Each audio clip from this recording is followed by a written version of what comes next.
दुनिया में गरीब और धनी दो किस्म के लोग रहते हैं।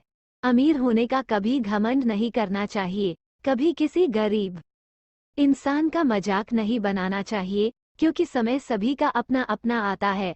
किसान अपने दोनों बच्चों का विवाह करके इस दुनिया से चला जाता है। बेटी को धन की तो कमी नहीं था, वही बेटा बहुत गरीब था। किसी तरह खेती मेहनत मजदूरी करके अपने परिवार का पालन पोषण करता था। वही उसके पति की बहन धन ज्यादा होने के कारण घमंडी थी। वह अपने भाई के गरीबी के कारण उनसे कोई रिश्ता नहीं रखना चाहती थी। उसकी बहन धन के घमंड में इतनी चुर थी कि अपने भाई को देखना तक पसंद नहीं करती थी। समय बीतता गया और बहन के नंद की शादी पड़ी। उसने अपने भाई को बुलाया तक नहीं। किसी तरह उसके भाई को पता चला और वह बिना बुलाए ही बहन के घर शादी में चला जाता है।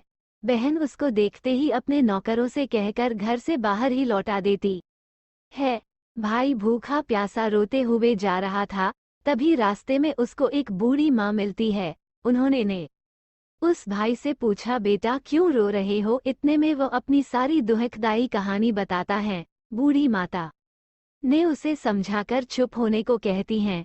बूढ़ी माताजी गरीब किसान के बेटा से कहती कि यहीं पास में मेरा बगीचा है, चलो कुछ खा के आराम कर लो।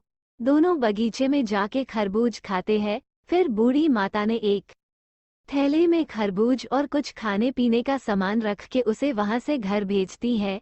घर पहुंचने के बाद बच्चे सब अपने पिता के आगे पीछे घूमते हैं।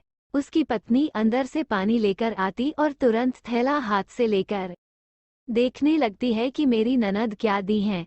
बेचारा भाई वहां से चला जाता है। उसकी पत्नी जैसे ही उस खरबूज को काटती खाने के लिए उसमें बीज के जगह हीरे मोती चमक रहे होते हैं, वो बहुत खुश होती है देख कर। फिर अपने पति के पास जाकर कहती कि दीदी को हमारी गरीबी देखा नहीं गया है, इसीलिए इतने सारे धन दी हैं। बेचारा किसान भाई सोच में पड़ जाता है और किसी से कुछ कहता नहीं है। अब बेचारा भाई भी बहुत धनी और पैसे वाला हो गया। भाई के अमीर होने की खबर धन के घमंड में चूर रहने वाली बहन को पता चला और वह बिन बुलाए अपने मायके यानी भाई के घर आती हैं। ये देखकर भाई मन में सोचता है कि जब मेरे पास धन नहीं था तो बहन मुझे देखना तक नहीं चाहती थी। फिर भी वो और उसकी पत्नी ने उसका आदर सत्कार करते हैं। कुछ दिन के बाद बहन को ससुराल से बुलावा आया। उसके भाई और भाभी अच्छे कपड़े मिठाई कुछ उपहार देकर विदा किया। इतना सब देखकर उसकी बहन के आंखों में आंसू आ जाते हैं। उसको समझ में आ जाता है कि धन ही सब कुछ नहीं है, अच्छा स्वभाव और दिल का बड़ा भी होना चाहिए।